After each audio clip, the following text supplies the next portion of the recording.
Warning, the following video has flashing lights and also includes content that may be deemed inappropriate for some viewers. Viewer discretion is advised. I trace the silence like a secret map, and I fall deeper into that trap. No rules, no chains, just endless space. They take my hand and erase my face. In the dark, I'm free.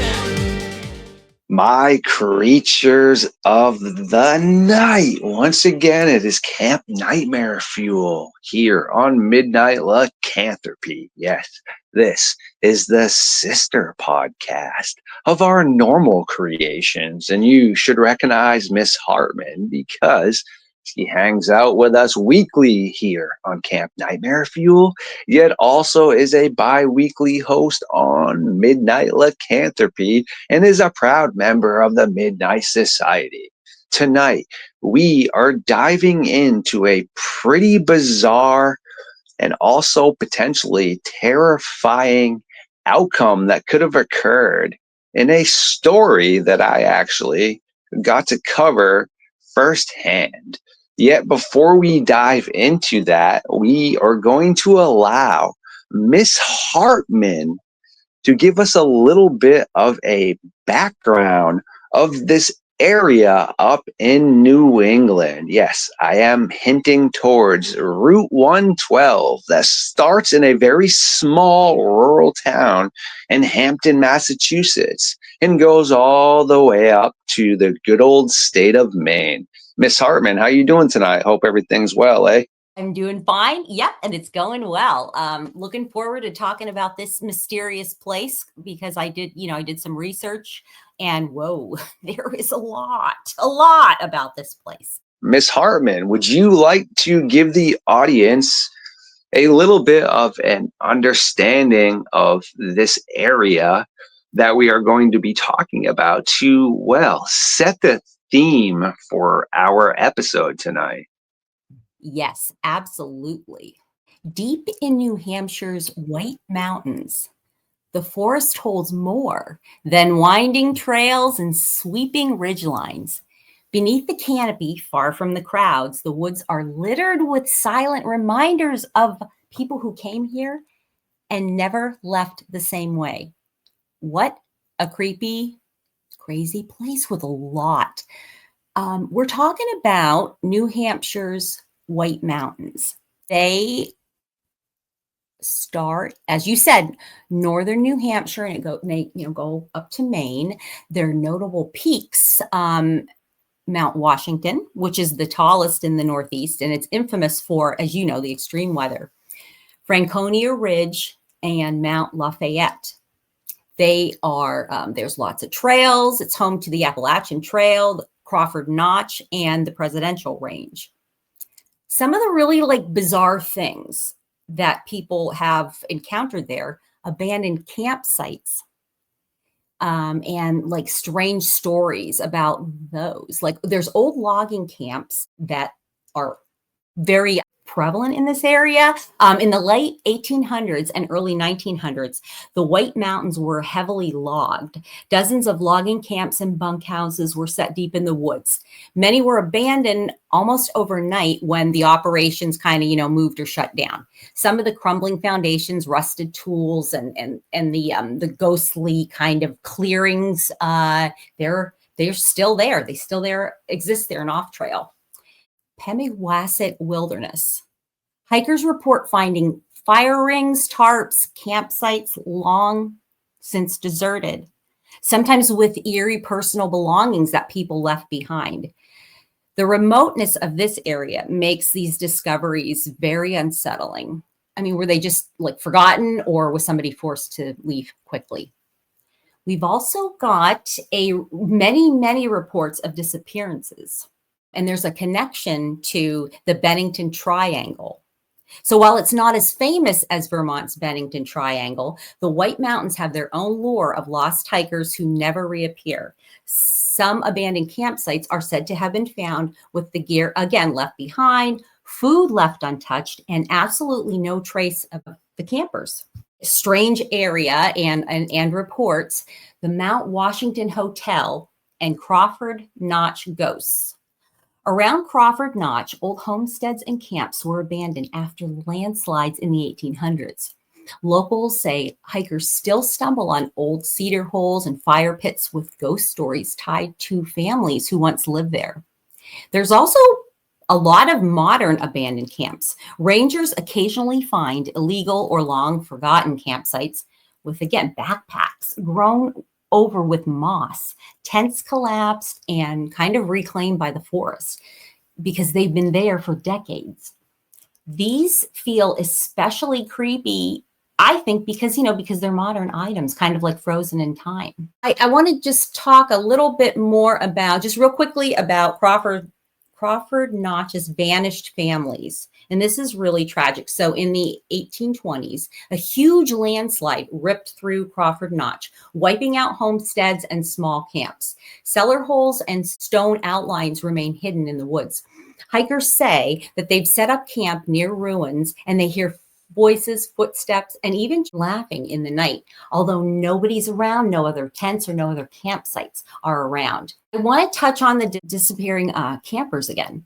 The White Mountains are, as I said, also part of the greater Appalachian Trail, and along with the vanishings that come along with the Appalachian Trail.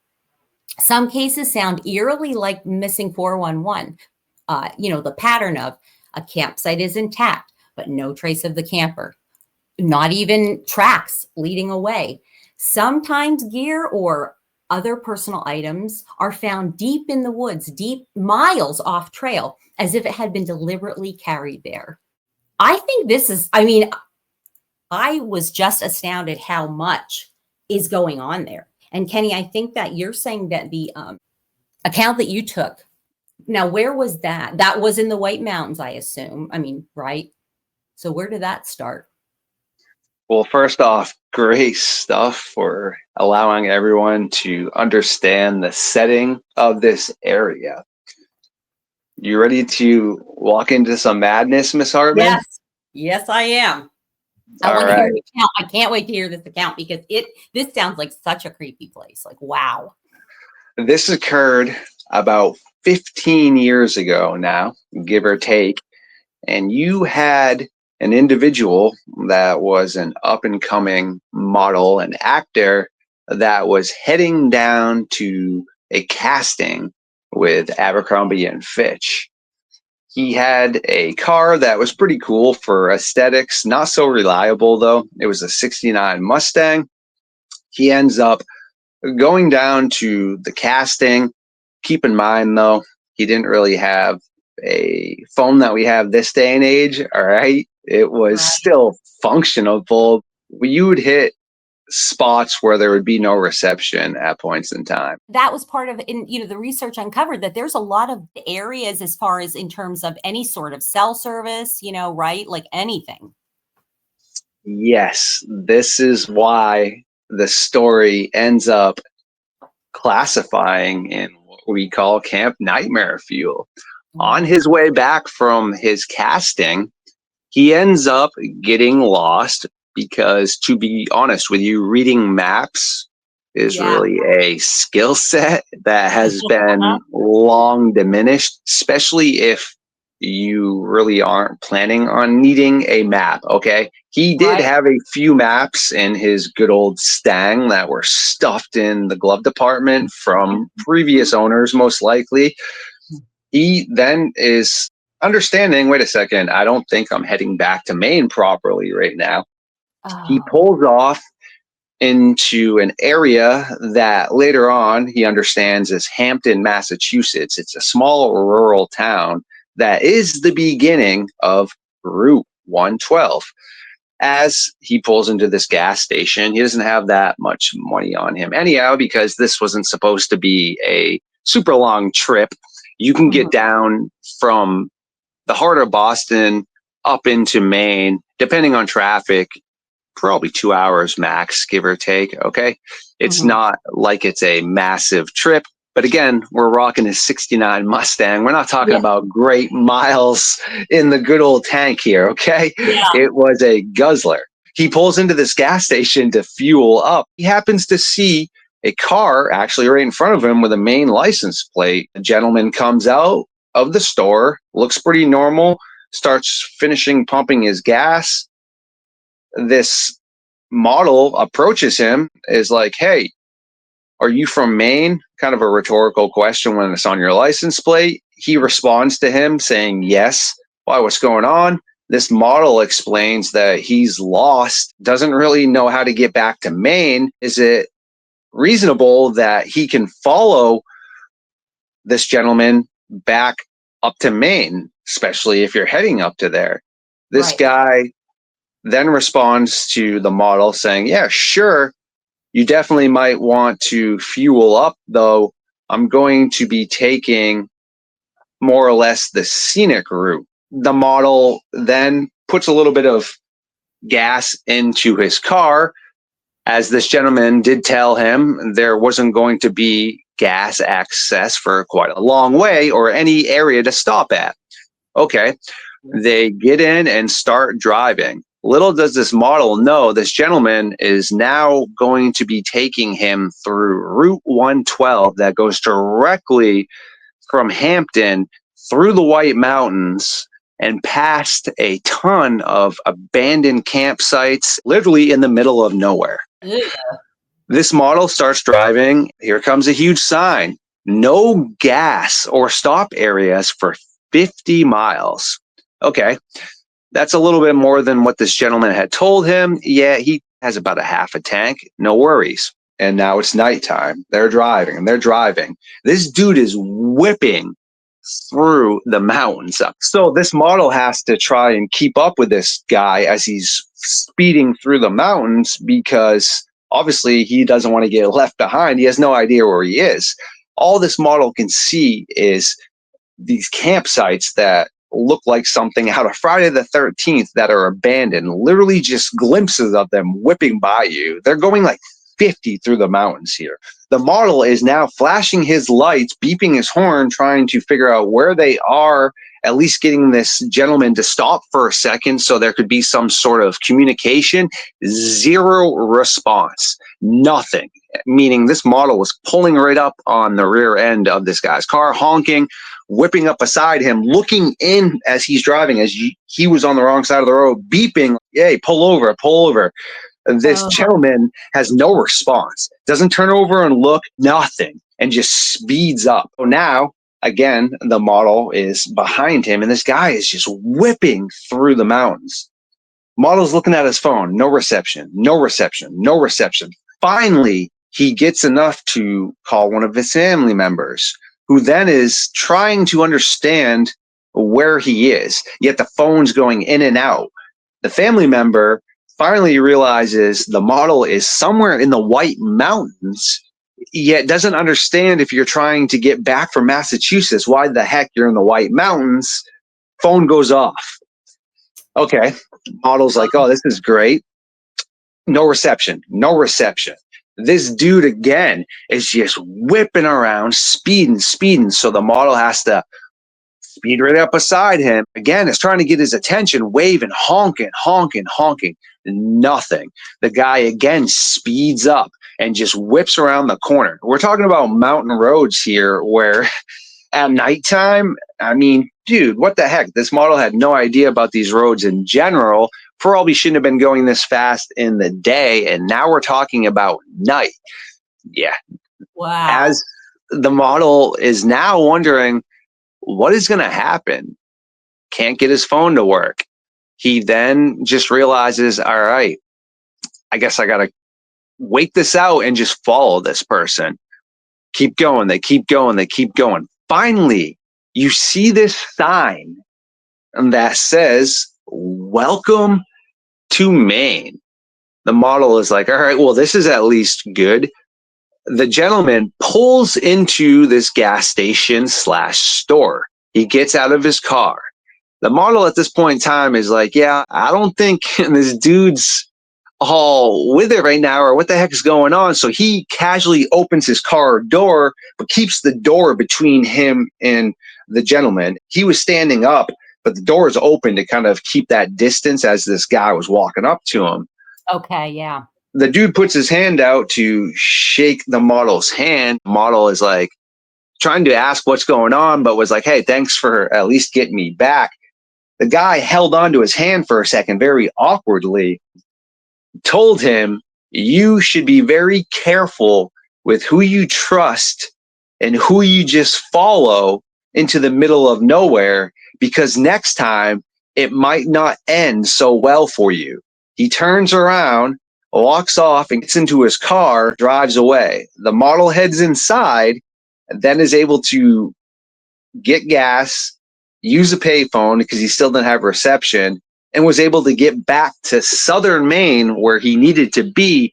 Yet he was literally in the middle of Maine somewhere where he came out on Route 112. Before I say anything else, I would like to give you the mic back here. This is just a nightmare. This is like worst case, scenario. And it's unbelievable that this guy, didn't do anything. Like, oh my gosh. I don't even know what would have did the model, did he have any speculation as to why this guy would have done this, or was he just like a jerk? What do you did he say? I just can't even, man, that's just terrible. As far as I know, even still to this day, no rhyme or reason for any of that. Was this like and I don't even know if they gave you this information, but like, did he seem like a scary guy? Like, could he, taken the model without if he had a weapon? I guess if he had a weapon, he definitely could have. But I mean, I'm going to actually give an example. Love you, Marcus Ellis. You're the man. Yeah, he probably had a similar build as Marcus. Okay. Normal looking dude with just glasses on. As far as I know, the model said he never felt intimidated in regards of if he had to scrap with this person. But yeah. if someone's got something worse than your fists, though, it doesn't really matter sometimes. That's right. Yeah. Yep. I'm like, this sounds terrifying. Like, oh my gosh. All right. Well, Barb already knew, and now I'm going to allow the audience to know this model / actor was actually myself that this had occurred. It was probably one of the most bizarre and potentially terrifying experiences I've ever had in my life. I've said this before. I've never had paranormal, supernatural, cryptid experiences, none of that. I have just had 2 times where I dealt with somebody that was extremely potentially having thoughts about maybe doing something that we could consist of against the law, meaning there were so many abandoned campgrounds up there and such. If something did happen, it would have been quite a long time, I feel like, before anyone really had a gist of that's where I went. There might even be a high probability that it could have been an unsolved mystery as well. Oh my gosh, right. That is so terrifying. And I wonder, I wonder if this guy has done this before and somehow got away with it. And I don't know. He's probably just a lunatic. Like, what in the world? Yeah, everything I just told you in the audience is what occurred. I really don't have any answers except for the fact of why would you not turn your head? Hey, man, why are you running up so close to my car? Why are you beeping? Why are you flashing your headlights at me? Like nothing, Right. just literally a straight ahead look as if he was just gone in a whole different thought process. Was that himself talking himself out of being a Looney Tune? I'm not really sure. Yeah, I mean, this sounds like all of the, classic like serial stories, right? This just is like, this is the making of a of a documentary, where someone has been unalived or several people have been unalived. It's like is this a tactic that this person has used, basically to, get somebody to wreck their car and then, Mhm. wow, it's just, Blow a oh, tire out, run out of gas or something. I yes, don't know. And then you yes, get out and you're completely isolated. It's wow, beyond super messed up. Well, I have a double treat for you because my other encounter is something that's pretty simple. Yeah, it's still scary and it's when I was younger. Might as well flood that in here right now because yeah, I know yourself and the audience is like, wait a second, you've had two encounters with potentially scary people. yeah. Yes, this was when I was like 17 at this point in time. I still think if my bed was higher off the floor, I probably still wouldn't like my feet hanging over. I don't know. Just Oh my, thinking of the monsters that are going to grab you under the bed. I've always been creative like that. When I would go outside and your mom would be like, hey, shovel, I would think I was in the middle of a Star Wars movie and that I was going to be seeing stormtroopers.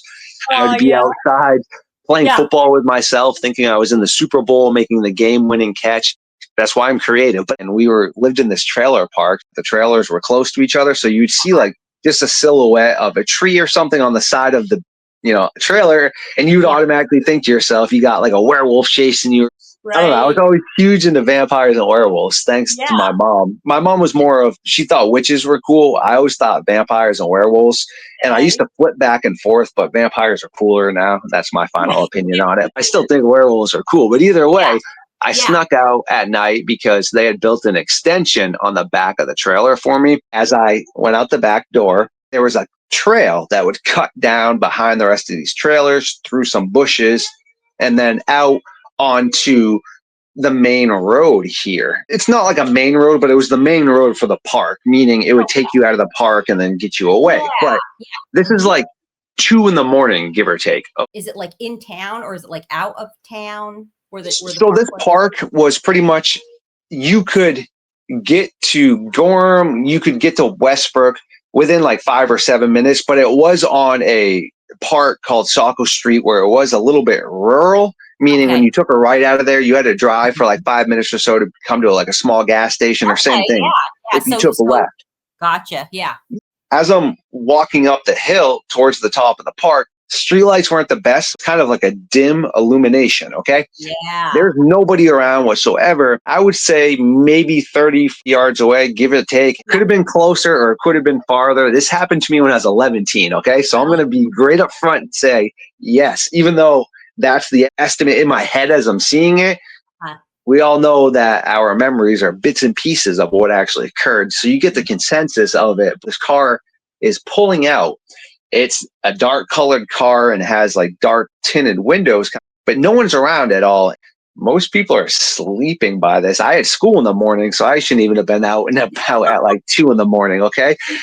This car just turns and starts whipping down towards me. All right. I turn, and my first instinct in my stomach is just like, yo, you got to run, dude. It felt like I wasn't moving fast enough. And this car was approaching and it took a side circle. Okay. So there's like all these little circles. These circles are areas where there's more trailers, but connects back onto the main road. You might have a circle on the left that connects back to the main road. Then there's one on the right because it's where you put more like trailers. uh-huh. So this person's trying to cut me off. I know I'm not going to make it back to my trailer in time. Yeah. Yet there's a bush that I just literally dove right into this bush. It was pretty optimistic. I was concealed. Yeah. This car whips out from the circle, now pulls and stops and is maybe 10, 15 feet away from me. All I hear is dum, dum, dum, dum, dum, of the motor idling. The window is down just a tad bit. It's jet black and there's no illumination on the inside of the car either. So all you have a little bit is the headlights. I can't see who's driving this car. They're Right. literally sitting there now and I'm just ducked down in this bush. Seemed like forever. And then Yeah. they just speed off. I wait and get up and just run as fast as I could back to my extension and went inside. Yeah. So that would be my original one way before this model one. It's not, in my opinion, even remotely as closely disturbing as the one we started off with. But hey, there It's you go. So now still you know right. both It of, still yeah. is. Yeah. Yeah. It still is because again, okay, so yeah, what we got, it looks like we have a serial, behavior.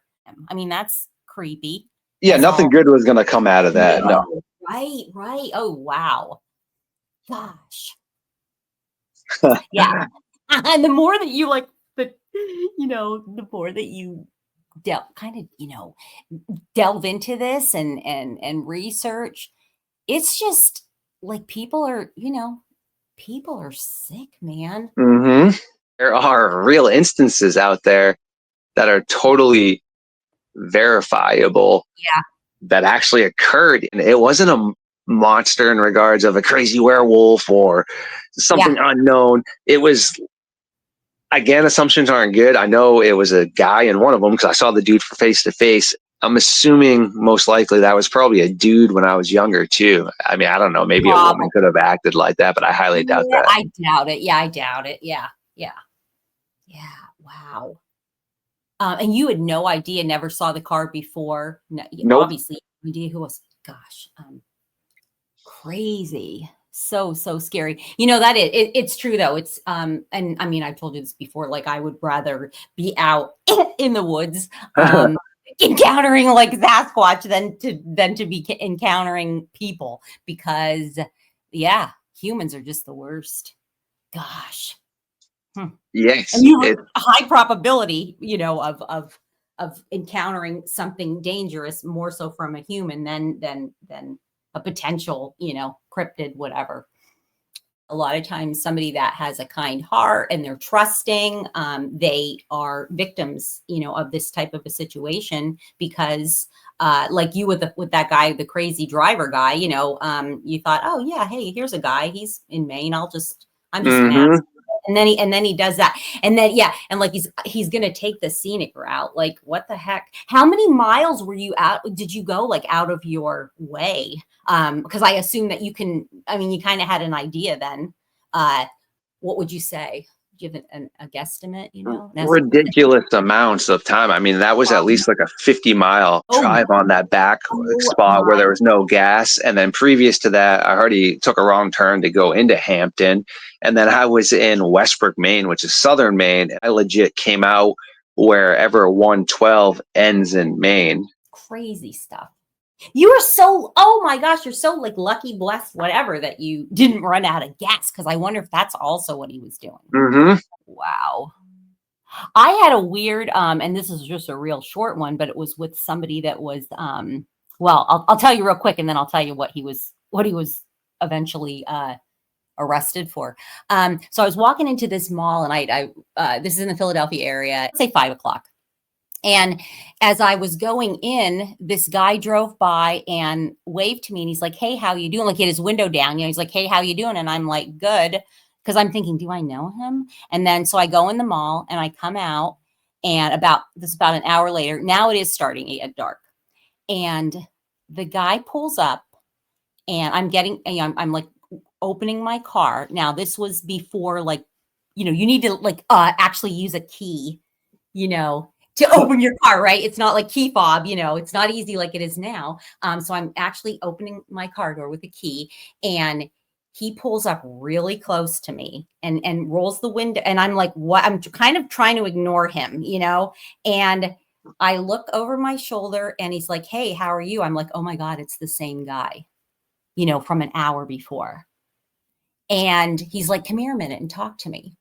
And he starts to open his door, and I got such a bad vibe. I just like ran, like I was too far away from the mall, so I could see that there was like a security truck, that was kind of like sitting. So I just go running toward the security truck, and and fortunately the guy just drives off. Then so the security officer was like, "I'm so glad that you had the wherewithal to come over, because there were people, that women were getting their Achilles tendons like slashed." And I'm not sure if it's the same guy. Yeah, but there was the guy that was like hiding under cars, hiding near cars, or he'd get and then so yeah, slashes their Achilles tendon. And yeah, they took it so seriously that I lived in Delaware at the time, maybe like 30 minutes away. So they had a Delaware state cop like came and like escorted me back to my house because they were so worried about it. So that's my thing, like with the creepy, with creepy like person. And it's yeah, your life kind of flashes before your eyes, doesn't it? Like, what the heck? Definitely makes you rethink some things for sure. And that's some pretty gnarly stuff exactly that you just shared, which again just puts some more toppings on the whole Yeah, entire aspect of how messed up people can be, right. meaning sometimes we just don't even understand that some of the most evil things ever manifested are from people. Ugh, creep. So messed up right Yeah. there. What the Christmas trees. Mhm. Well, as we are starting to tie up some bizarre stuff tonight for sure, is there anything else you would like to touch base on before you give yourself the good old JJ Messenger shameless plug? No, I really I want to I think we should do a couple more shows though on the White Mountains, because there's a lot, a lot of weird stuff that has gone on there. And so yeah, I'm glad that you kind of, put that on my radar. It's always interesting to to research weird areas. I think it is anyway. Not, and I'm not going to go there obviously, so it's across the country. So my shameless plug, well, my Barb Hartman, No Drama, Bigfoot and Cryptids. But I would love to have people, if you are interested, because I'm a Sasquatch researcher and I have a clan living around my house in our house in Washington State. And then we have a little house that we bought as a like an investment. And so we've been staying here. And there's also, that's on the Olympic Peninsula in Washington State. Very super active area in terms of Sasquatch. So I would love to have people check out my it's Barb Hartman, No Drama, Bigfoot on my YouTube. So, and I, as you had said, I am a co-host with Midnight Lycanthropy, and that's Midnight Society. That's such a blast. So thank you always, for having me. And it's always fun. And we miss Brian though, poor guy. He'll be back next time with He'll us, be though, back for with us. Yeah, yeah. sure. Well, thank you again for hanging out with us tonight around the fire as we did burn the midnight timber once again. Thank you so much for having me. As always, it's been a pleasure. We always talk about creepy things, but I kind of like it, right? I'm just like one of those kind of weirdos. No rules, no chains, just in